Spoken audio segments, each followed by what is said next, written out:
Bueno, buenas noches. Arranco yo, después el vos. Bien. Buenas noches. Agradezco la invitación que me hizo Anga para participar en esta actividad, para hablar de un libro que estrictamente para mí y para mi generación de estudiantes del IPA y de profesores jóvenes que éramos allá en 1972-73, significó un acontecimiento muy importante. Es decir, hoy resulta un poco difícil, y por eso quiero tratar de revivirlo un poco, de representarlo, tratar de recomponer el impacto que representó entre los estudiantes del IPA en 1972-73 el libro de Carlos Machado. ¿Dónde estaba la situación? Bueno, el libro era bastante rupturista, contradictorio, bastante polémico. Machado era un poco así, ¿no? Pero tenía algunas cosas que nos sorprendían y además que nos desafiaban, que nos gustaban. Fíjense que es el primer libro que relata la historia del Uruguay desde los comienzos, desde las épocas de los indígenas, hasta el auténtico presente. Las últimas palabras del libro, en la edición que yo tengo, que es la de 1972, son paz, pan y libertad, que era la consigna que se planteaba en la calle en 1972, en ese momento. Es decir, un libro que recorría toda la historia del Uruguay, prácticamente, digamos, paso a paso, en un solo libro, en una sola mirada. Ya eso era muy importante. Nosotros estudiábamos la historia del Uruguay por bloques, bueno, lo que era Uruguay 1 en el IPA, lo que era Uruguay 2, Nacional 1, Nacional 2, como se llamaba, Nacional 3, y cada uno estaba un poco separado de la otra, había un corte importante. En 1830 terminaba una historia y empezaba otra, prácticamente sobre criterios diferentes. Y además había todo el tramo de la historia que arrancaba en 1900, no existía. Es decir, no había libros.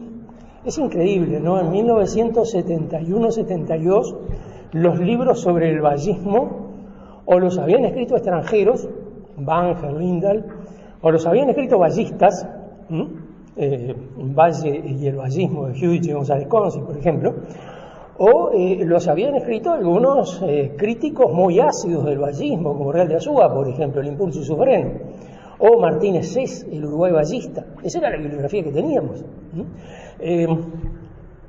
Machado no es mucho más complaciente con el vallismo que lo pueden ser estos otros que mencioné ahora, pero por lo menos tenía un elemento importante, era que antes del vallismo ocurría algo y después del vallismo ocurrió otra cosa.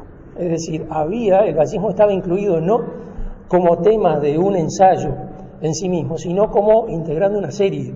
Entonces, necesariamente el vallismo tenía que haber tenido problemas y necesariamente el vallismo tendría que haber dejado legados. Y esas cosas tenían que aparecer en el libro. O sea, para nosotros tener un esquema explicativo de lo que era la historia del Uruguay del siglo XX, con todos los problemas que podía tener pero era uno, sobre el cual uno podía subirse y dar una clase, eso era realmente una cosa importante, muy, muy importante. Nos hacía sentir muy seguros. Había otra cosa también que el libro nos hacía sentir seguros, nos gustaba, por lo menos a mí me representó una revelación, que es que el libro nos hacía dar cuenta de que había cosas que no sabíamos y no sabíamos que sabíamos, simplemente con el recurso de contar la historia de otra manera. Hay un punto en el libro, un tránsito en el libro que a mí me deslumbró cuando lo leí, porque fue así como que me cayeron una venda de los ojos, que es el tránsito entre el capítulo 4 y el capítulo 5. En el capítulo 4, Machado cuenta, todo el rechazo de los diputados orientales al Congreso de Abril, todo lo que ocurre con respecto a eso, el Congreso de Capilla Maciel, todo ese relato, y la retirada, digamos, de Artigas del sitio. Y entonces dice, allí el gobierno de Buenos Aires tomó una serie de medidas, etcétera, relata, y Artigas se fue a preparar su respuesta o algo así. El capítulo siguiente comienza diciendo, y fue una contundente respuesta, y habla toda la acción de Artigas en el litoral, Claro, es consecutivo. ¿Por qué digo esto? Porque en el ciclo artiguista de Reyes, Brusquer y Meloño, que era nuestra bibliografía, Artigas se retiraba del sitio, después venía la provincia oriental autónoma y después venía la acción artiguista en el litoral. Entonces, primero Artigas dirigía la provincia, como se dictaba el reglamento de tierras, el reglamento, todo eso, y recién después volvía al litoral y hacía su actividad. No, es contemporáneo, es simultáneo. Caramba, entonces eso cambia de carácter. El impacto del artiguismo en el litoral está directamente vinculado con el rechazo a Buenos Aires, no con el gobierno artiguista de la provincia oriental. Caramba, eso me gustó, eso es una buena explicación. Es decir, en ese sentido el libro tiene valores impresionantes. Por otro lado, claro, tiene las cosas que le podemos criticar. Las cosas que le criticaban en la época, y acá es muy interesante, porque las cosas que muchos le criticaron en la época, para nosotros no merecían mayor crítica, es decir, no era una cosa que nos importara demasiado. Por ejemplo, una de las críticas más fuertes que se le hacía al libro de parte de historiadores más tradicionales, sí, tiene muchos errores en los datos. Buenísimo, gracias por la advertencia. Para mí no me interesan los datos, me interesa el esquema explicativo, los datos los pongo yo. Es decir, yo sabré de dónde sacar los datos que voy a poner, pero ese esquema que Machado presenta me sirve. Es decir, uno no puede cuestionar un libro como este apoyándose en la precisión de uno u otro de los datos, porque eso justamente es lo que menos valor tiene. En el contexto lo que vale es la estructura, es el conjunto. Y hay algunas cositas que el libro tiene que, bueno, hoy uno en día las descubre, las relee y yo qué sé, plantean ciertas cosas llamativas. Por ejemplo, es muy claro que Machado escribe el libro y está un poco en conflicto consigo mismo. Es decir, Machado es una persona que, digamos, rechaza la historia política del siglo XIX, pero no puede evitar mostrar su adhesión al Partido Nacional.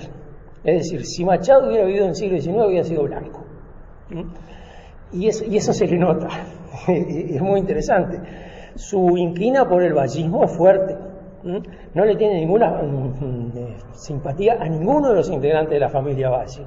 En cambio, digamos, Herrera le despierta cierta simpatía en algunas intervenciones. Uno piensa, Herrera, bueno, está. Hay allí, digamos, algo que alguien decía en la época, sí, claro, Machado lo que pasa es que es socialista como Hueso de Bagual. Es decir, se le notaba, igual que a Trías, digamos, el origen blanco, la tradición blanca en su relato.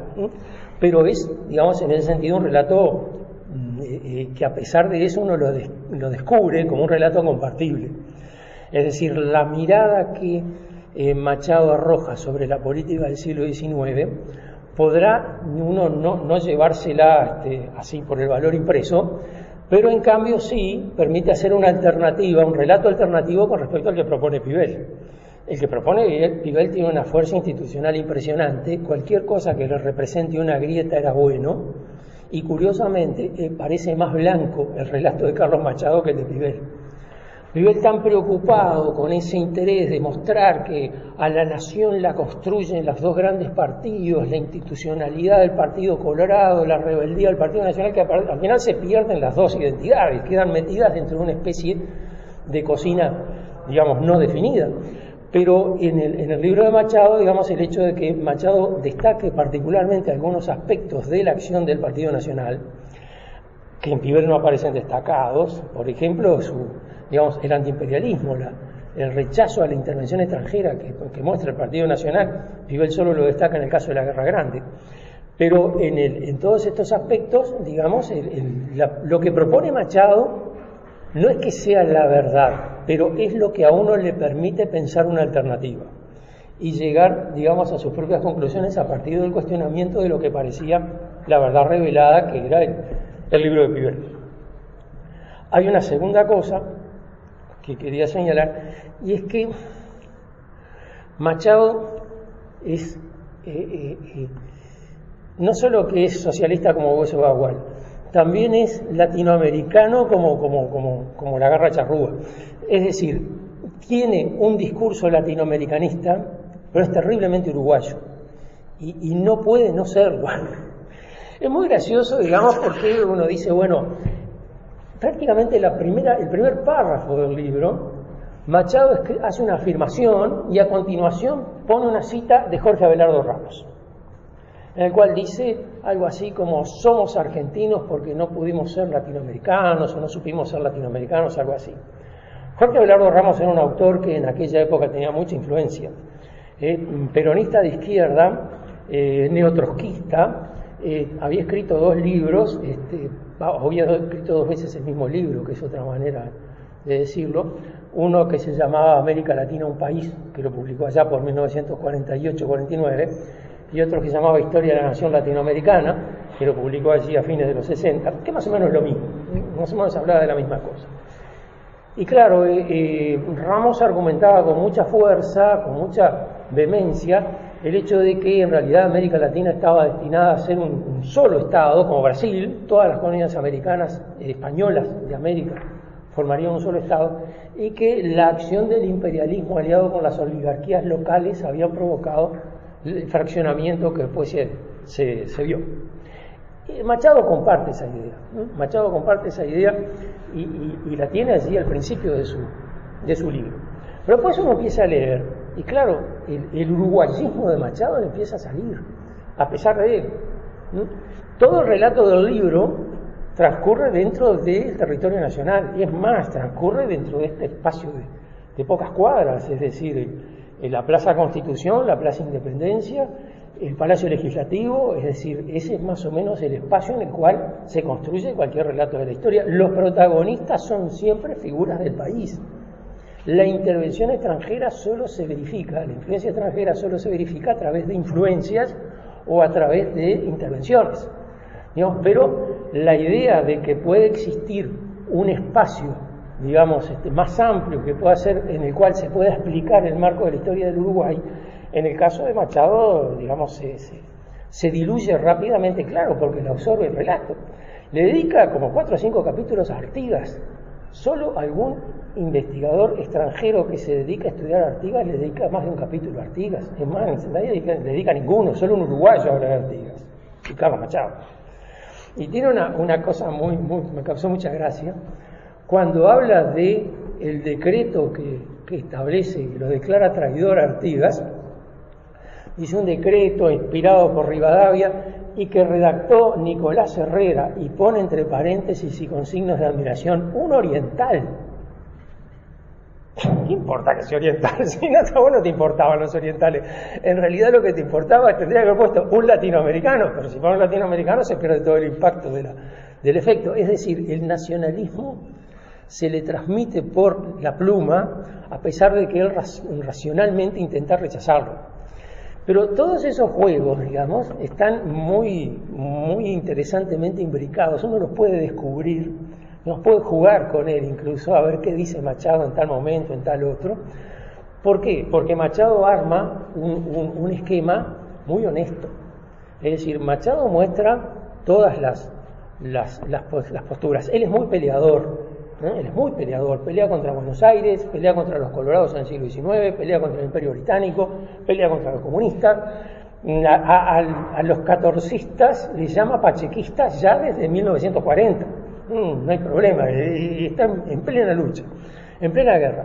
Pero en esa guerra, digamos, él en definitiva se coloca en el lugar del nacionalismo uruguayo. No hay otra, digamos, no creo que tuviera otra posibilidad en ese momento. Es interesante que aún colocándose en esa postura, lo cuestione.